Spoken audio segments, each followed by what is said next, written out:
아! 눈부셔! 여러분, 기적이 일어났습니다. 진짜 라파엘 천사가 도와주시는 건가? 우아합니다 밀레편을 보시고 안국약품 건강기능식품 담당자분들이 연락을 주셨습니다. 감사합니다. 이렇게 많이 주셨으니까 한번 섭취해 보도록 할게요.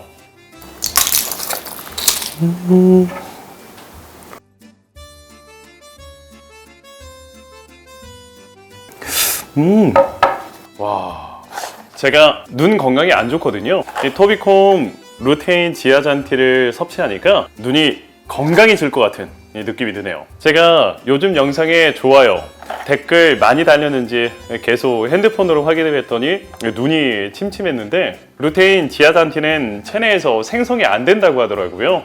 그래서 꼭 이렇게 보충을 해줘야 된다는데 계속 까먹게 되더라고요. 근데 이건 하루 하나만 섭취하면 되는구나.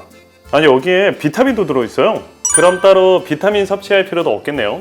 제가 이제 토비콤 루테인 지아잔틴과 콤비가 되어 밀레 기다림 작품 설명할 때마다 꼭 토비콤 루테인 지아잔틴을 홍보하겠습니다. 저 토비콤 명예 홍보대사 좀 시켜주세요. 팀장님, 저 10년 전부터 이 얘기하고 다녔어요. 진짜요. 어마어마한 재산을 남기고 세상을 떠나면서 남편에게 남긴 그 유언장의 내용이 재혼 금지였어. 아.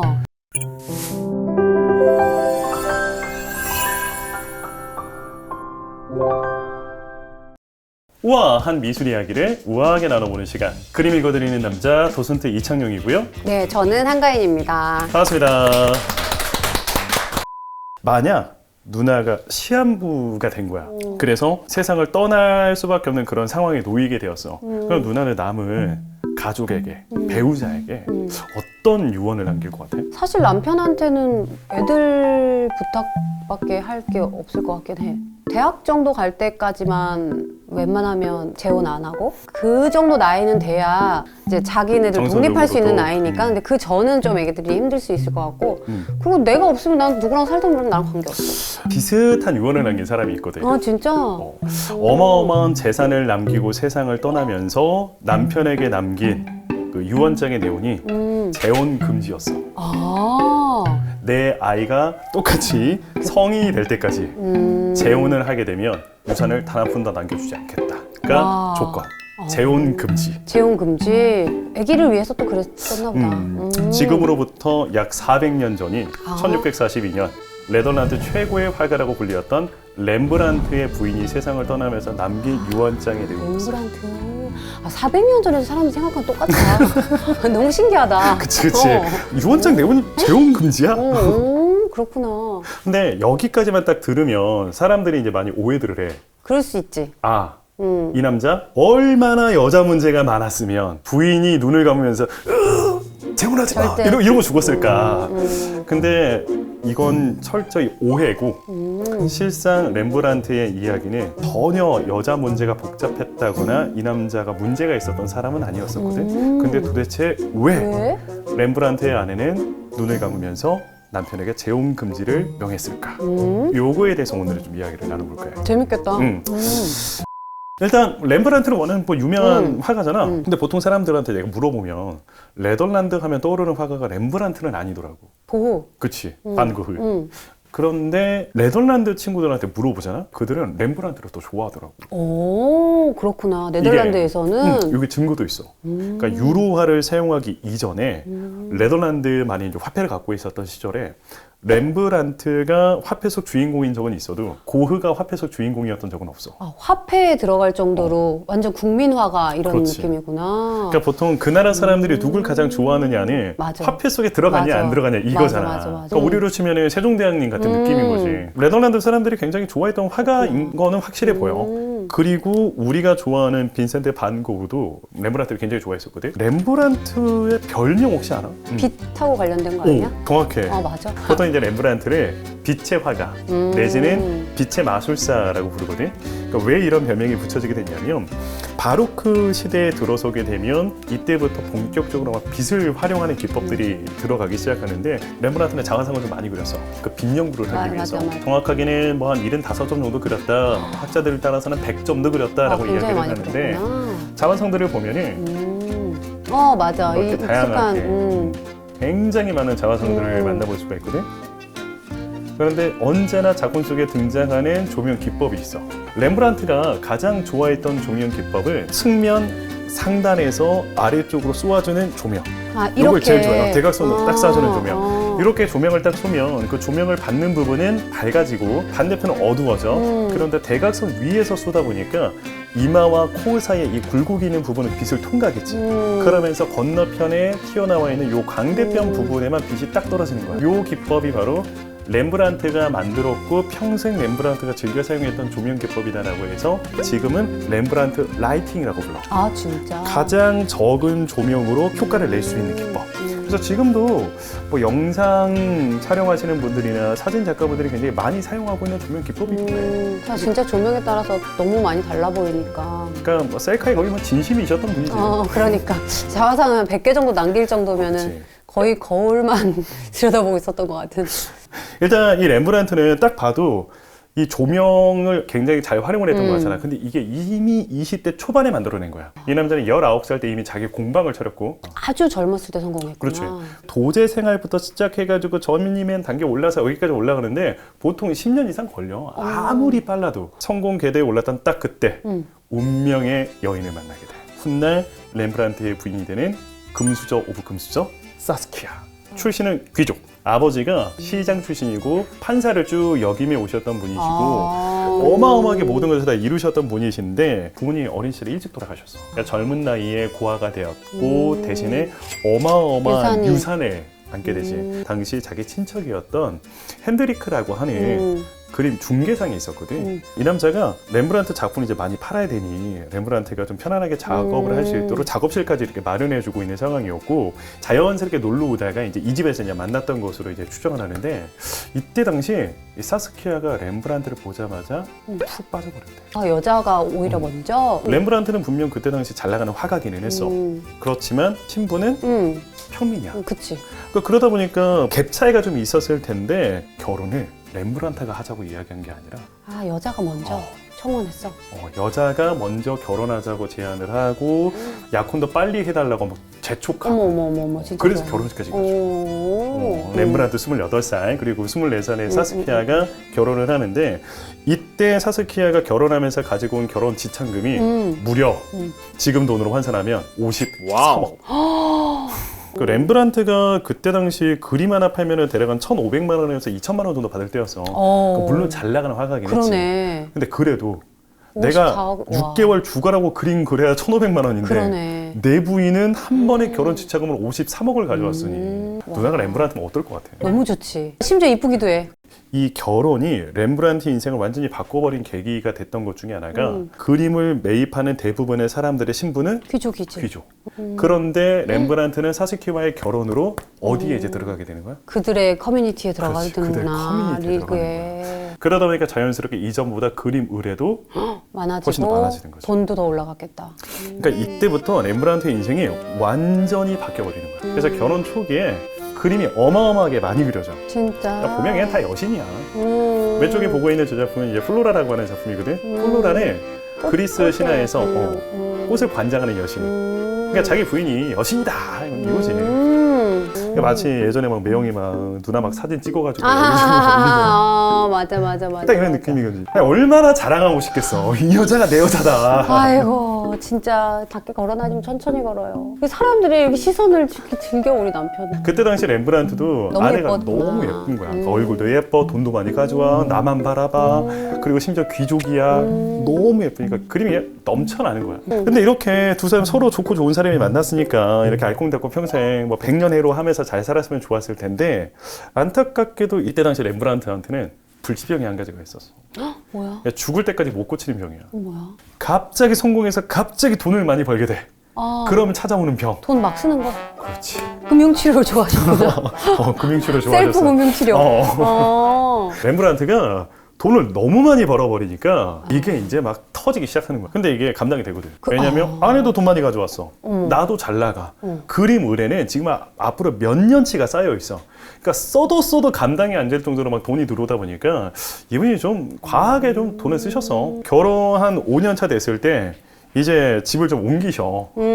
암스테르담 최중심지로 이제 이사를 가는데 그때 당시 이 집의 가격이 지금 돈으로 치면은 17억. 그때 당시 암스테르담의 평균 집값이 대략 한 1억 2천 정도였대. 지금 돈으로 당시 렘브란트가 연수익이 한 3억에서 4억 정도 했대. 그러니까 감당이 되는 거야. 써. 아이고. 그리고 이제 더 큰 문제는 이상한 걸 좀 많이 사셨어. 뭐를 사셨을까? 그러니까 보통 그림은 종류가 여러 가지가 있거든. 초장화도 있고 정물화도 있고 뭐 풍경화도 있고 여기 역사화도 있는데 역사화는 말 그대로 지금 내가 보고 있는 장면을 그리는 것이 아니라 과거의 역사적인 장면을 그림으로 그리는 거잖아. 근데 이 그림 장르들 가운데 최고봉으로 치는 게 바로 역사화야. 그러니까 화가들이라고 해서 다 같은 화가가 아니야. 그렇구나. 그래서 렘브란트는 항상 역사화를 그리는 것을 좋아했었고 그 역사화를 그리기 위해서는 필요한 게 바로 소품이야. 과거의 옷을 입어야 되고 과거의 물건을 써야 되고 다른 지역, 다른 문화의 이야기를 그림으로 그리려면 그 문화에 대한 소품이 필요해. 골동품 같은 거를 또 했구나. 렘브란트가 취미가 그 골동품 사기였어. 비싼데. 지금처럼 제대로 평가를 하고 보증을 해주는 그런 사회가 아니잖아. 그러다 보니까 뭐가 많다? 가품이 많다. 들리는 말에 따르면 렘브란트 집 앞에서는 매일 장이 열렸대. 다들 이제 갖고 와가지고 막 좋은 거 갖고 왔어요. 막 이렇게 해서 사고 하는구나. 이게 다 사기치는 사람들. 세상에. 거기 모인 모든 사람들은 다 사기꾼들이고 오직 렘브란트만을 위하여 열리는 장. 그런데 렘브란트만 몰라. 본인만 모르는. 딱 이런 분위기. 근데 아내도 워낙 잘 버니까 이해를 했던 것 같아. 그리고 또 이때 당시가 렘브란트의 전성기에 딱 해당되는 시기였었거든. 렘브란트 하면 사람들이 떠오르는 가장 대표적인 작품이 야경이라는 작품이거든. 맞아. 요때가 렘브란트 인생의 최고 절정기였을 때였어. 근데 보통 우리가 이런 얘기 하잖아. 이때가 전성기였다. 이제 내려막. 그렇지. 그 대단했던 렘브란트가 한순간에 곤독박질 치기 시작해. 진짜? 왜 그랬을까? 근데 이건 렘브란트의 잘못이라기보다는 그냥 상황이 그렇게 됐거든. 사스키아와 렘브란트가 금술이 너무 좋았잖아. 근데 두 사람 사이에 아기가 없었어. 그러니까 처음에 아기를 셋을 낳아. 아들 하나, 딸 둘. 그런데 이 세 아이가 2달을 못 넘겨. 그런데 그러던 중에 이 야경을 딱 그리기 시작했던 그 타이밍 즈음에 있을 때 티투스라고 하는 넷째 아들이 태어나. 얼마나 예뻤겠어. 너무너무 예쁘잖아. 그냥 보기만 해도 예쁠 거야. 그치. 티투스가 이제 태어나고 8개월쯤이 되었을 때 그 산후조리하고 있었던 너무너무 사랑하는 아내 사스키아가 몸조리 하던 중에 폐렴으로 죽어버려. 누나가 그 상황이면 눈이 감겨? 못 감지. 나는 못 죽을 것 같아. 못 죽어. 애기 걱정되고 남편도 걱정되고. 철부지 같은 남편 두고 세상 떠나야 돼. 그리고 지금 내 애, 이 사랑스러운 그 3명의 아이를 먼저 떠나보내고 드디어 4번째 낳은 아이, 얼마나 건강한 귀해, 아이. 진짜. 그렇게 사스키아가 떠나면서 죽기 직전에 남겼던 유언이 바로 재혼 금지였던 거야. 자, 그러면 상황을 알았으니까 왜 그럼 사스키아가 이런 유언을 남겼을지 상상을 해보자고. 남편이 너무 이제 순진하고 이러니까. 그렇지. 다른 여자가 들어와서 재산을 탕진한다거나 이 사람이 또 계획도 없는 사람이니까 뭐 그런 의미지 않았을까? 그리고 와서 혹시나 또 아이한테도 안 좋은 영향을 끼칠 수도 그렇지. 있고 여러 가지로. 당시 사스키아도 똑같은 마음이었던 것 같아.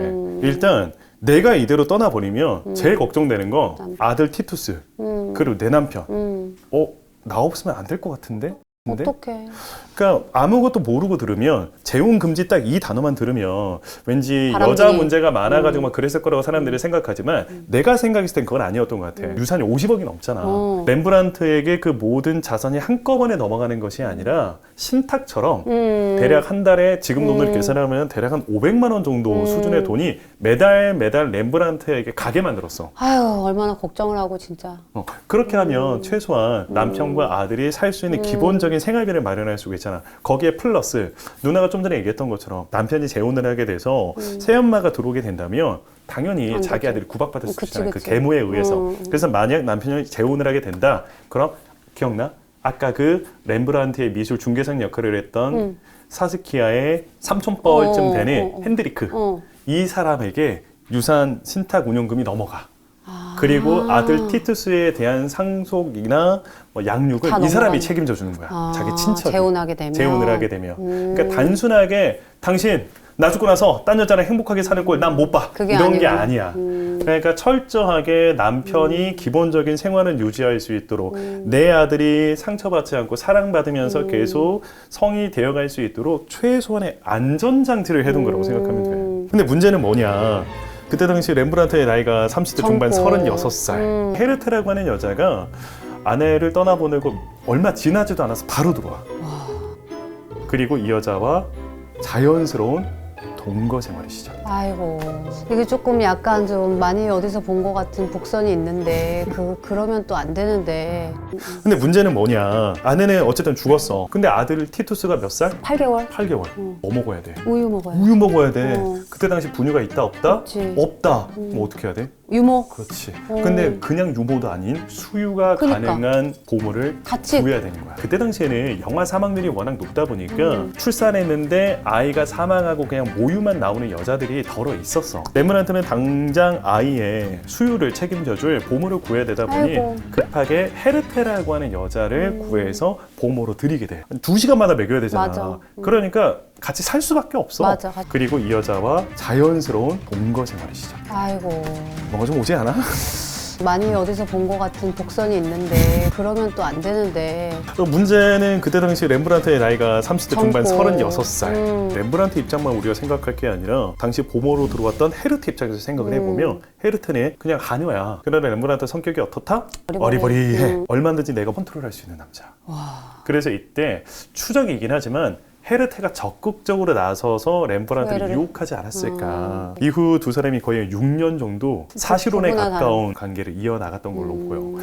당시 렘브란트 집에서 일을 하고 있었던 하녀들이 이야기를 할 때는 아니, 저 여자도 우리와 똑같은 하녀인데 왜 집주인 행세를 하지? 라고 이야기를 할 만큼이나 안방마니처럼 지냈던 게 아닌가 싶어. 렘브란트 부인 사스키아가 남겼던 그 폐물들 그런 것들도 막 헤르테가 막 차고 다니고 진짜? 거의 뭐 부인처럼 행동을 했던 것 같아. 뭐야? 근데 보모로 들어와서 1년도 채 지나지 않아서 보모로 또 구해. 어? 하녀도 또 구하고. 자기가 보모인데?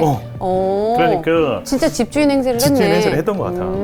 6년쯤 됐을 때 이때 두 사람 사이에 뉴페이스가 등장해. 여자?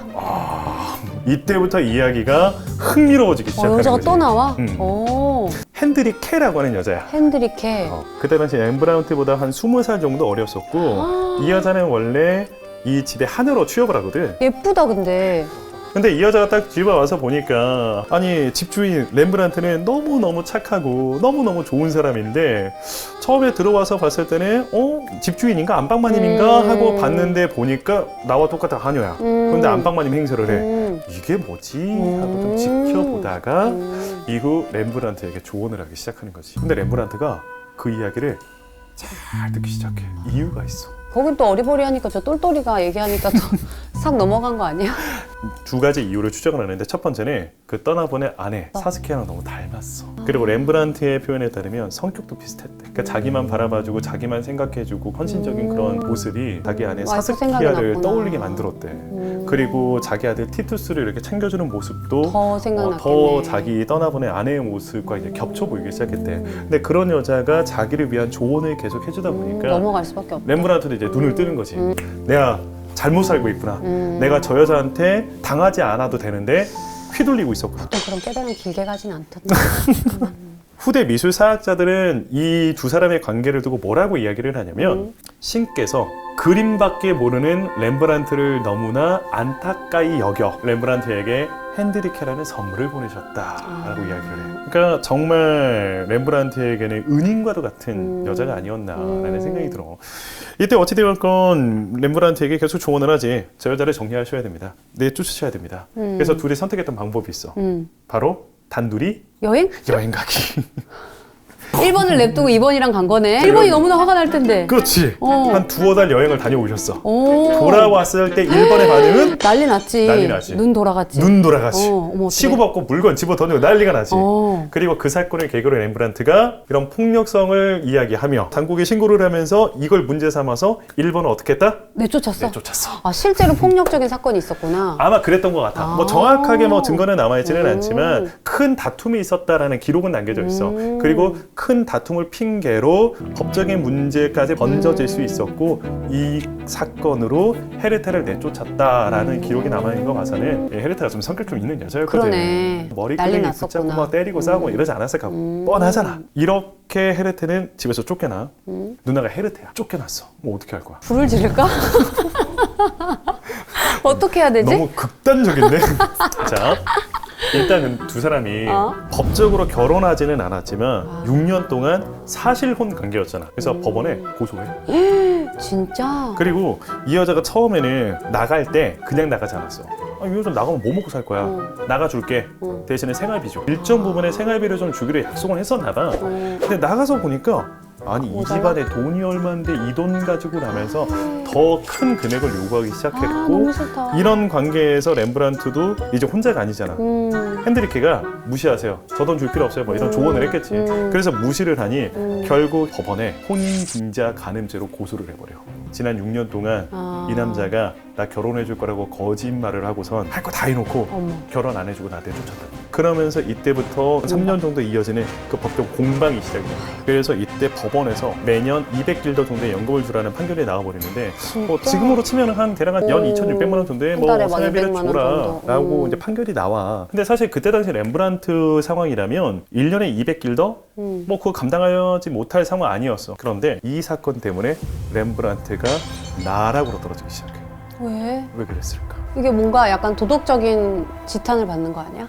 정답. 사회적으로 문제 있는 사람, 도덕적으로 문제 있는 사람, 계속 하녀들과 잠자리를 갖는 사람, 이렇게 낙인이 딱 찍혀버리니까 저런 사람 그림 사면 안 돼. 이렇게 이제 부각이 되는 거지. 헤르테라고 하는 여자는 그 판결 받고 난 이후에도 계속 막 삼습으로 공갈 협박하고 그러다가 결국에는 그 문제 때문에 감옥에 끌려가. 그러니까 징역살이 하다가 뭐 40살 때쯤에서 징역살이도 했어? 막장으로 가는 거야, 이 여자도. 그런 일까지 벌어지니까 이게 더더더 소문이 나는 거야. 그러면서 렘브란트는 이제 완전히 사회적으로 매장당하고. 도덕적으로 매장을 당하기 시작하고 더 큰 문제는 뭐냐? 핸드리케가 임신을 합니다. 그래서 결국에는 무슨 일까지 벌어지게 되냐면 당시 교회 당국에서 핸드리케를 소환해. 이때 종교 재판에 회부되는 거야. 헐. 부도덕한 상황이다. 결혼하지 않은 여자가 지금 임신까지 하지 않았느냐. 이게 말이 되는 상황이냐. 당장 그 집에서 나오던지 아니면 결혼해라. 어머, 어떻게 해야 돼? 근데 렘브란트 입장에서 이게 미치는 거지. 어떻게? 둘이 결혼할 수 있어 없어? 없지. 없지. 결혼하면 어떻게 돼? 유산 다. 유산 날아가잖아. 그런데 그런데 이때 핸드리케가 끝까지 헤어지지 않겠다. 결혼도 못합니다. 라고 하니까 그때 당시 교회 당국에서는 그래? 한번 가볼까? 라면서 너 앞으로 성찬 금지. 예배 나오지 마. 그때 당시 유럽 사회에서 성찬에 참석하지 못한다? 예배에 나올 수 없다? 사회에서 매장인 거야. 그들의 커뮤니티에서 완전히 없애버리는 거잖아. 매도시켜버리는 거잖아. 사실 에이 교회 안 가 이럴 수도 있어. 근데 핸드리케는 제발 그러지 말아주세요 라면서 그 치욕스러운 종교 재판에 계속 나가. 아기가 태어나면 보통 기독교인들이 너무너무 중요하게 생각하는 게 있어. 세례받는 거지. 세례받는 거. 나는 사회적으로 매장당하고 지탄받아도 돼. 그런데 애기는 그러면 안 돼. 내 아이는 그러면 안 되잖아. 그래서 핸드리케가 그 모든 치욕을 다 받아가면서 그 종교 재판을 다 받아. 다행히 얼마 지나서 코르넬리라고 하는 이제 딸이 태어나고 딸은 이제 다행히 세례는 이제 받게 돼. 그런데 핸드리케가 그렇게 여성으로서 엄마로서 그런 치욕스러운 모든 것을 다 감당하고 있을 때 렘브란트는 어디서 뭐 하고 있었다? 집에서 그림 그리고 있었어. 그러니까 이거 어떻게 해야 돼? 아, 너무 무책임한데? 그래서 이 모습을 곁에서 지켜보고 있던 렘브란트가 유일하게 해주시는 게 뭐밖에 없어? 그림 그려주는 거. 임산부의 몸으로 자기로 인해 고통받는 사랑하는 연인 핸드리케를 주인공으로 그렸던 그림이 바로 나는 이 그림이 가장 좋더라고. 목욕하는 바세바라고 하는 작품이야. 딱 그림 보면 누나가 봤을 때 느낌이 어때? 근데 여자 표정이 엄청 안 좋은데? 그치. 어머, 처연, 막 되게 슬퍼 보여. 되게 근심이 있는 것 같은. 정확하게 봤어. 이 바세바는 성경 속에 등장하는 여인인데 이 여자가 유대인의 왕 다비드의 부인이자 솔로몬 왕의 어머니야. 가장 위대한 왕의 부인이자 솔로몬은 뭐 엄친아냐. 엄친아고 엄친아잖아. 성군의 어머니며 뭐 근심 걱정 하나도 없을 것 같은데 너무 슬퍼 보이잖아. 여기는 사연이 있어. 그때 당시 바세바는 우리아라고 하는 정의 군의 부인이었거든. 남편은 지금 나라를 지키기 위해 전장에 나가 있는 상황이었어. 어두운 밤 궁전에서 마을을 내려다보던 다윗 왕이 저 목욕을 하고 있는 밧세바의 모습을 보고 마음을 빼앗겨버렸어. 진짜? 신하들을 시켜서 저 아름다운 여인을 나의 침소로 불러라 라고 명을 내려. 지금 그림을 자세히 보면 밧세바가 손에 무언가를 들고 있거든. 편지야. 저 편지의 내용이 바로 왕인 다윗이 자신을 침소로 부른다라는 내용이야. 그래서 지금 현재 왕의 편지를 받고 고통스러워하는 근심에 빠져있는 밧세바의 모습이에요. 근데 그때 당시 다윗은 이 여자가 유부녀였다라는 사실을 알고 있었음에도 불구하고 자기 침소로 불러들여. 알았어. 알고 불렀어. 그렇게 유부녀인 밧세바를 데려다가 사랑을 나누게 돼. 아, 그런데 문제가 뭐냐? 아기가 생겨버려. 자, 근데 남편은 지금 어디 있어? 전장에. 천장에. 이 여자가 아이를 낳게 되면 어떤 일이 벌어져? 사람도 이제 또. 그렇지. 사람들 수군거리고 손가락질하고 남편이 지금 전쟁에 나가 있는데 이 부도덕한 여자 이렇게 지탄받을 게 뻔하잖아. 다윗 입장에서도 이게 만약에 애 아빠가 나라는 사실이 퍼져나가면 내가 비난받을 거 아니야. 이때 다윗이 선택한 행동은 무엇이었을까? 근데 또 깔끔하게 해결할 수 있는 방법이 있어. 여자를 죽인다. 깔끔하게 해결한다니까 또 너무 극단적으로 또 그쪽으로 갑자기 생각이. 그러니까 내가 상상하는 것에 항상 그 이상한 얘기해줘, 이 누나는. 남편을 끌어들이나? 남편을 끌어들여서 어떻게 하면 이 모든 문제를 해결할 수 있어? 침소로 들어오게 하는 거야. 그렇지. 어. 남편하고 부인하고 잠자리를 해버리면 이 모든 문제를 누구인지도 알 수 없고. 해결할 수가 있잖아. 그래서 이 밧세바가 임신을 했다는 소식을 다윗한테 전하자 바로 다윗은 전장에 있는 우리아를 불러들여. 너무 싫다 진짜. 아우 진짜 치사하다. 그런데 문제는 뭐냐? 나의 동료들은 저 전장에서 노숙을 하고 있는데 나 홀로 편하게 집으로 가 아내와 함께 잠자리를 할 수 없다라면서 아이고. 노숙을 하겠다고 해. 다윗은 이제 미치는 거야. 이러면 안 되는데. 다윗이 그래서 이 우리아한테 편지를 써서 너네 상관한테 전달해달라고 편지를 보내. 근데 그 편지에 뭐라고 써 있었냐면 이 우리아를 적진 최전방으로 보내라. 그리고 전투가 시작이 되면 그만 남겨두고 퇴각하라. 너무 못됐다 진짜. 그치. 우리가 아는 다윗 왕의 모습이 아니지. 너무 그 못됐다. 돌멩이로 골리앗을 물리친 그 다윗의 모습이 아니지. 그렇게 해서 우리아는 목숨을 잃게 돼. 진짜. 그리고 그렇게 목숨을 잃고 난 이후에 다윗은 이 밧세바를 취하게 되지. 자, 그럼 다시 우리 밧세바의 입장으로 되돌아 보자고.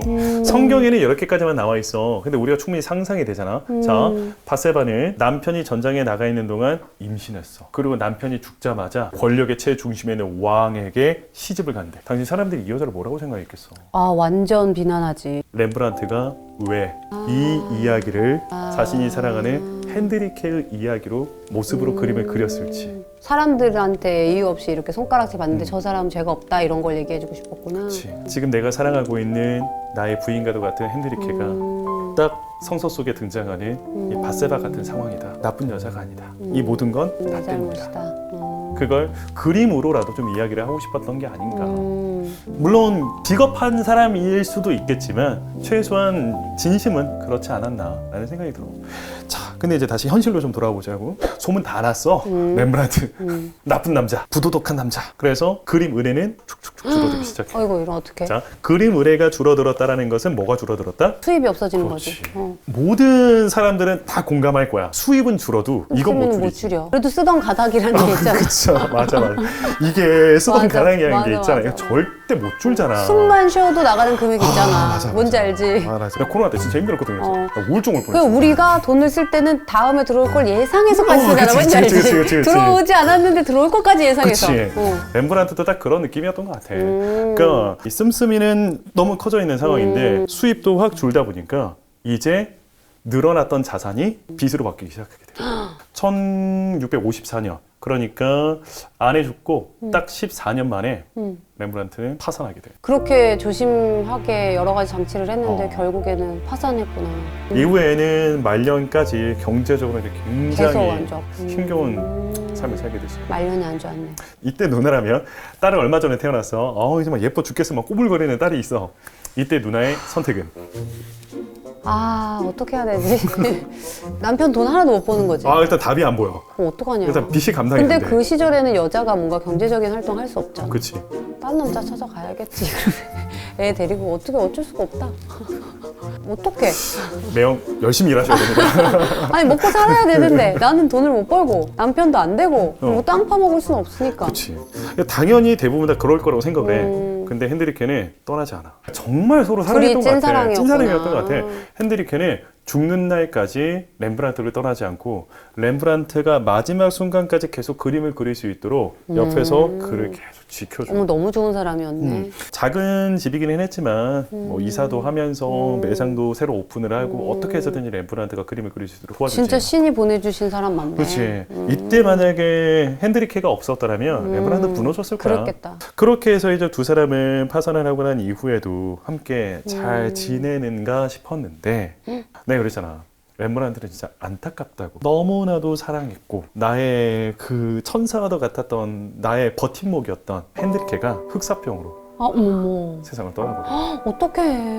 그냥 삶의 의욕이 없었을 완전히 것 같은데. 무너져 버린 것 같아. 그리고 그 너무나도 사랑했던 애기? 티투스도 흑사병으로 세상을 떠나. 다 죽어버렸네. 그래서 렘브란트는 티투스 죽고 이때 더 이상 버틸 수 없었나 봐. 그래. 그 이듬해 더 이상 버티지 못하고 세상을 떠나게 됐어. 그렇구나. 그때 남겨진 가족이라고는 그 티투스도 이제 그때 이제 결혼을 했었거든. 남겨진 이제 손주, 1살짜리 손주, 그리고 15살의 코르넬리, 그 핸드리케 사이에서 태어난 딸. 이렇게 두 명만이 렘브란트의 임종을 지켰고 와. 렘브란트는 유언으로 내가 너무나도 사랑했던 핸드리케 곁에 나를 묻어달라. 너무나도 대단하고 뛰어난 천재 화가이자 최고의 거장으로 불리우지만 세상 물정도 모르고 그 사치와 허용으로 인해서 한순간에 무너져버리고 그 법적인 문제들도 조금만 더 깔끔하게 해결을 했다면 그래, 그러네. 말년에 그런 인생을 살지는 않았을 텐데. 역시 사람 말려눈이 좋아. 말려눈이 중요해. 초장이 잘 되는 건 별로 중요하지 않아. 아 근데 뭔가 되게 화려하게 빛났던 막 별 같았던 사람이 막 추락하는 과정까지 딱 들으니까 되게 뭔가 안타깝다. 그래서 이게 되게 재밌어. 렘브란트가 자화상을 얼마나 그렸다? 아 75점 아까?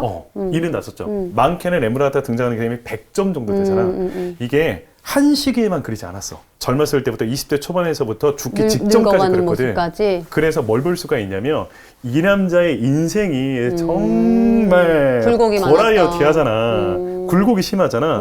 그래서 이 남자의 자화상만 쭉 보더라도 아 그게 과정이 보이는구나. 이 남자의 인생이 보여. 그래서 렘브란트의 자화상이 그래서 재밌어.